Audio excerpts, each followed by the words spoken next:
ഞാൻ നന്ദനയുടെ ടീച്ചറാണ്. നന്ദനയുടെ +2 പഠിപ്പിച്ച ടീച്ചർ. നല്ല ഭംഗിയായിട്ട് ഒരുക്കിയിട്ടുണ്ട്. സാരി എടുത്തതും ബാക്കി മാലയുടെ ഞാനിവിടെ ഗോൾഡൊക്കെ എടുക്കാൻ പോയി. അപ്പോഴും നമ്മൾ അറേഞ്ച് ചെയ്തതിനെക്കാട്ടി വളരെ നല്ല ഭംഗിയായിട്ട് നന്നായിട്ട് അറേഞ്ച് ചെയ്തിട്ടുണ്ട്. എനിക്ക് വളരെയധികം ഇഷ്ടപ്പെട്ടു.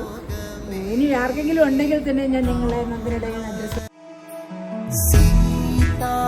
കല്യാണ വൈഭോഗമേ രാമ കല്യാണ വൈഭോഗ